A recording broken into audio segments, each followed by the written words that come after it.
ሰላም እንዴት ናችሁ የዩቲዩብ ቤተሰቦቼ? ዛሬ በሬሜዳል ያለፋችሁ ተማሪዎች የምትገቡበት ዩኒቨርሲቲ እና ብትገቡ ብትፈልጉ ደግሞ የማይቀበሉ ዩኒቨርሲቲዎች የቶቹ እንደሆነ ቪዲዮ ሰርቼላችኋለሁ። ቻናሌን ሰብስክራይብ ካላደረጋችሁ ሰብስክራይብ ማድረጋችሁ እንዳትረሱ። ቪዲዮውን ከወደዳችሁትም ላይክ አድርጉት።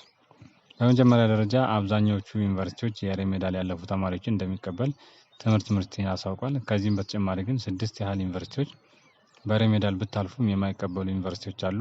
ስለዚህ ከነዚህ 6ቱ ዩኒቨርሲቲዎች ውጪ ሌሎች ዩኒቨርሲቲዎች በሬሜዳል ያለፋችሁ ተማሪዎችን ተቀብለው የሚያስተምሩ ይሆናል ማለት ነው። ስለዚህ እነዚህ 6 ዩኒቨርሲቲዎች የመጀመሪያው አዲስ አበባ ዩኒቨርሲቲ ነው። አዲስ አበባ ዩኒቨርሲቲ በሬሜዳል ውጤት ብታልፉም ዩኒቨርሲቲው ስኮላር ሰጥቶ እናንተን የማስተማር ፍላጎት የለውም። ግን በሰልፍ ስፖንሰር ወይም ደግሞ በግል ከፍላችሁ የአዲስ አበባ ዩኒቨርሲቲ በክፍያ መሆኑ ይታወቃል። ስለዚህ በግል ከፍላችሁ መማር ከፈለጋችሁ ግን በሬሜዳል ውጤት የመጣላችሁ ተማሪዎች አዲስ አበባ ዩኒቨርሲቲ ከፍላችሁ መማር የሚችሉ መሆኑን እንድታውቁ እፈልጋለሁ።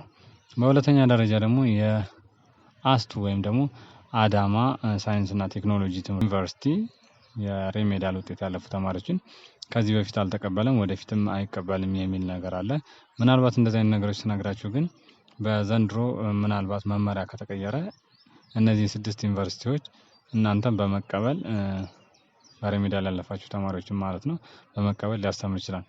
ወደ ሶስተኛው ስመጣ ደግሞ አዲስ አበባ ሳይንስና ቴክኖሎጂ ወደ ቃሊቲ አካባቢ የሚገኘው ዩኒቨርሲቲ ማለት ነው። ይሄም በሬሜዳል ያለፉ ተማሪዎችን አይቀበልም ማለት ነው። በአራተኛ ደረጃ ደግሞ ሐዋሳ ዩኒቨርሲቲ በሬሜዳል ብታልፉም የማይቀበል ዩኒቨርሲቲ አንዱ ነው ማለት ነው።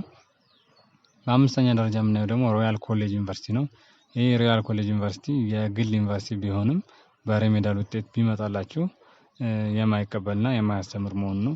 በዚህ መሰረት ግን አብዛኞቹ ሌሎቹ የግል ዩኒቨርሲቲዎች ግን በሬሜዳል ውጤት ብታልፉም የሬሜዳል ፕሮግራም በማዘጋጀት ጆይን ማድረግ ትችላላችሁ ማለት ነው። ከዚህ ውስጥ ሮያል ዩኒቨርሲቲ ብቻ ነው እስካሁን ያልተቀበለው ማለት ነው። በመጨረሻ ደግሞ የምናየው ኮተቤ ዩኒቨርሲቲ ኤንድ ኤዱኬሽን ነው።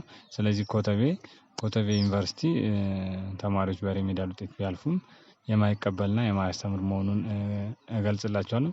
ከዚህ ውጭ ያሉ ዩኒቨርሲቲዎች ግን በሬሜዳል ውጤት ስላለፋችሁ ዌልካም ብለው ተቀብለዋችሁ እናንተ እንደሚያስተምሩ እንድታውቁ ፈልጋለሁ። አብዛኞቻችሁ ጅማ ዩኒቨርሲቲ ወይም ባህር ዳር ዩኒቨርሲቲ ያስተምራል ወይ እያላችሁ ትገኛላችሁ። አዎ ባህር ዳር፣ ጎንደር፣ ጅማ እንዲሁም ሌሎች ከጠቀስኳቸው ውጭ ያሉ ዩኒቨርሲቲዎች የሬሜዳል ያለፋችሁ ተማሪዎችን በመቀበል እንደሚያስተምሩ ነው የሚታወቀው። ስለዚህ የተለየ መረጃ ካለ ደግሞ በትምህርት ሚኒስቴር በኩል አዲስ መረጃ ስለሚገለጽ እኔም የዛኔ ማሳወቃችሁ ነው የሚሆነው። እስካሁን ባለኝ ኢንፎርሜሽን እንዲሁም ከዚህ በፊት በተደረጉ ኤክስፒሪያንሶች እነዚህ ዩኒቨርሲቲዎች እንደማይቀበሉ ነው፣ ሌሎቹ እንደሚቀበሉ ነው። ቻናሌን ሰብስክራይብ ካላደረጋችሁ ሰብስክራይብ ማድረጋችሁ እንዳትረሱ። ባይ ባይ ቻው።